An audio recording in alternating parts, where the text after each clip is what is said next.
Skin awal dimulai dengan memperlihatkan Kisaki yang siap melepaskan tembakannya kepada Takemichi, sembari berkata bahwa Takemichi sangat mengecewakan dan selamat tinggal pahlawanku.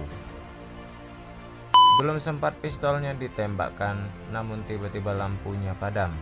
Ada apa ini, kata Kisaki. Nyalakan lampunya. Terdapat seseorang yang mendekati Takemichi di dalam kegelapan sambil berbisik, aku akan membawamu dan tetap diam, katanya ke arah Takemichi. Kemudian Takemichi akhirnya tersadar dari pingsannya akibat menahan rasa sakit bekas tembakan di bagian pahanya. Di mana ini, kata Takemichi sambil melihat-lihat sekitarnya. Aku memberikan pertolongan pertama, ucap seseorang yang berdiri membelakanginya. Sekilas sosok orang itu seperti Baji dengan rambut yang terurai. Baji-kun, kata Takemichi. Tidak, Kazutora-kun, katanya sembari memperhatikan wajah yang tersebut yang ternyata adalah Kazutora. Takemichi menyadari bahwa saat ini adalah 12 tahun setelah kejadian Halloween berdarah tersebut. Tentunya dengan waktu tersebut, Kazutora telah selesai menjalani hukumannya. Belum sempat Takemichi menyapa, namun bogem mentah telah menghampiri wajah Takemichi. Ditinju, ditendang, hingga diinjak-injak. Takemichi yang bingung hanya pasrah sambil menahan rasa sakit di pahanya. Kazutora berkata bahwa baru-baru ini ia melihat beberapa orang menghajar wanita seperti yang barusan dilakukannya kepada Takemichi. Kazutora berusaha menghentikannya, namun ia terkejut karena orang-orang yang menghajar wanita tersebut adalah anggota Toman. Kazutora mempertanyakan sejak kapan Toman menjadi organisasi penghajar perempuan. Aku tidak peduli denganmu, aku hanya ingin menyelamatkan Chifuyu, kata Kazutora.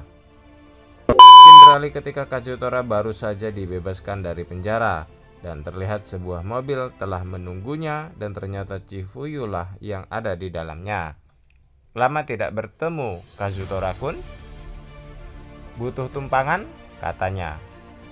Sambil mengendarai mobil, Chifuyu melaporkan bahwa Toman telah memburuk serta menjadi organisasi kriminal yang bahkan tidak dapat disentuh oleh polisi. Chifuyu barusan berusaha menjelaskan kejadian-kejadian setelah Kazutora di dalam penjara. Chifuyu mengajak Kazutora bekerja sama mengembalikan Toman seperti dahulu.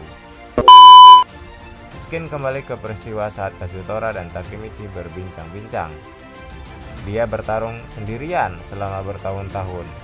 Dia yang dimaksud adalah Chifuyu. Dan kau? Pertanyaan itu mengarah ke Takemichi. Apa yang selama ini kau lakukan? Mendengar cerita dan penjelasan itu, Takemichi yang baru ke masa depan telah memahami bahwa selama ini ia hanya diam saja, tanpa mengetahui bahwa Chifuyu berjuang sendirian. Takemichi bahkan terkesan menjadi pelayan Kisaki. Satu-satunya harapan terakhir adalah Dragon-kun, tapi dia malah berakhir dengan hukuman mati sementara Maiki menghilang. Tiba-tiba suara terdengar keras. "Hei Takemichi," kata Kazutora. "Kemana Toman akan pergi? Dulu Maiki pernah bilang dia ingin membuat era baru preman, kan? Seperti yang dia bilang, Toman menjadi geng yang besar. Narkoba, prostitusi, dan kasino, serta peminjaman uang ilegal yang membuat Toman menjadi besar dalam hal kejahatan. Tapi apakah ini era baru yang Maiki ingin ciptakan?" ucap Kazutora. "Inikah Toman yang ingin Baji lindungi?" Takemichi kemudian teringat ketika Maiki mengucapkan bahwa ia ingin membuat era baru preman. Mengingat kembali saat Baji mengutarakan keinginannya agar anggota Toman bisa memberikan jiwanya satu sama lain. "Dulu mereka tidak ingin Toman berakhir seperti ini, kan Takemichi?" kata Kazutora kepada Takemichi yang kemudian dibenarkannya.